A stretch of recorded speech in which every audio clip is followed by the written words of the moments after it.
Friends, in this video I am going to explain about the input and output operations in C language. So we have seen already how to use the printf function and scan function in the last sessions.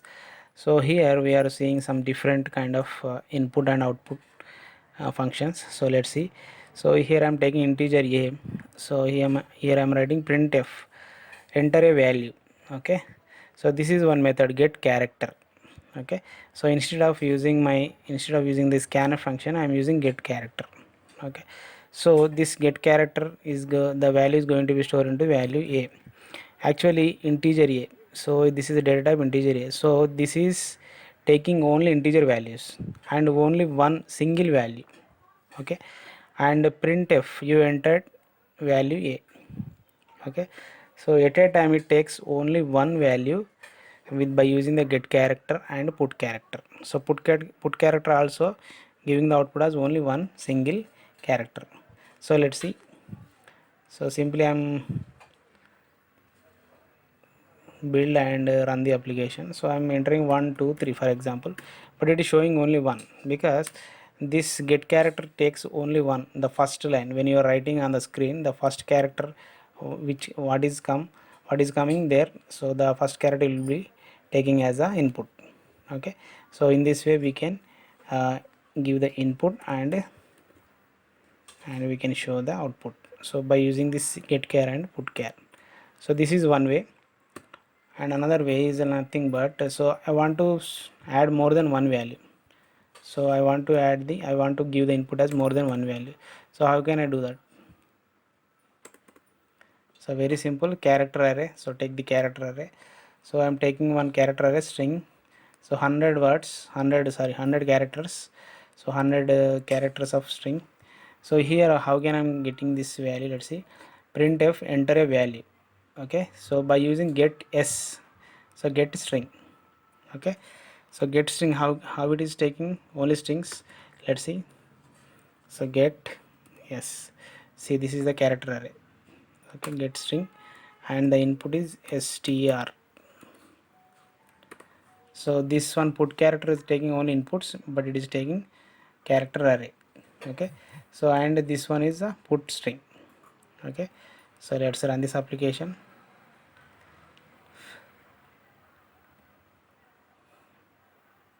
Just a second.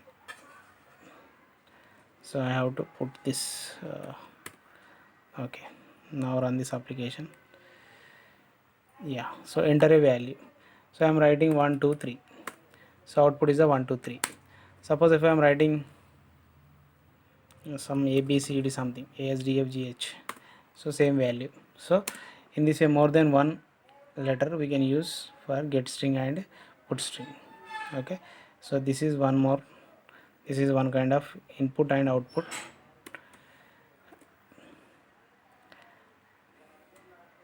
And the next one is a file operations. So what is a file? So file is nothing but sequence of data, so which stored in a file.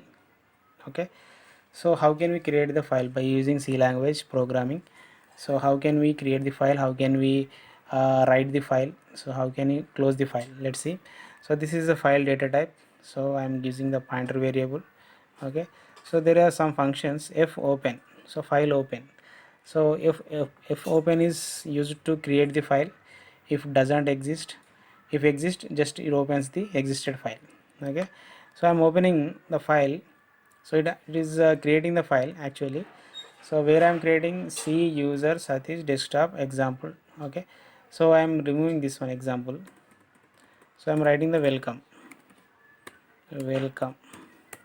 So let's see in the desktop whether the welcome is available here. So there is no welcome. Okay, so we will create the welcome txt file. Okay, so here you can write. So these are the mode of operation we will discuss later. So what I'm doing is simply I am adding the data. So adding the data, I am creating the file, I am adding the data as hello everyone. Okay, so I am writing hello everyone to the fp, so nothing but this file pointer. Okay, so the data is going to be stored into fp. Okay, so let's run this application and finally I am closing the application. So normally we are opening the application, after doing some work we close the application. In the similar manner I am opening and I am closing the application finally. So what I'm doing is just I'm running this application.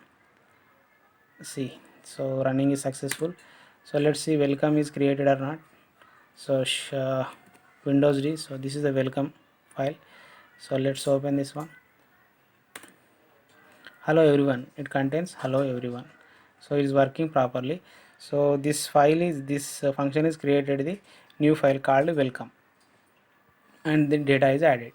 Okay, so here we have mode of operations, like, so these are different operations. We have R for reading, W for writing, A for appending.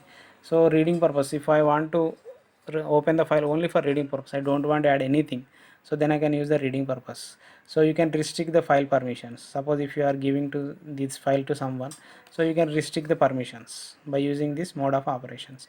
So if you are giving the R, so they are only able to read the file, they cannot change the file. Okay, you can use W for writing, you can use A for adding, appending. Okay, so there are some more functions, some more mode of operation, like R plus nothing but reading and writing. W plus nothing but reading and writing. If the file is not existed, it is going to be create the new file. Okay, so A plus nothing but all the operations, you can use any operation, and if file doesn't exist, it will be create the new file. So I am using A plus, so all the operations available for this file. So what I am doing is I am appending the data. For example, the data already hello everyone is already there, so I am adding one more line to this file without creating new file. How are you? So hello everyone, the second line will be how are you. So let's run this application. Yes, running perfectly. So I'm going to open this file. So welcome, hello everyone is already there. So I'm appending the new data like how are you. Okay, so these are nothing but mode of operations. In this way we can create the files. Okay, and if you don't know how to copy this one, so just directly go to desktop and go to any file. So and right click on this file and go to the properties. So this is nothing but it is going to show be the showing the location of this file. Just copy and write your file name. Okay, so in this way you can create the files and you can close the files. After the last after the execution, the last line should be the closing the file. Okay, so you have to close the file. So these are different mode of operations. Okay, I hope you understand this video, and if you like this video, like, share and subscribe to your friends. Thanks for watching.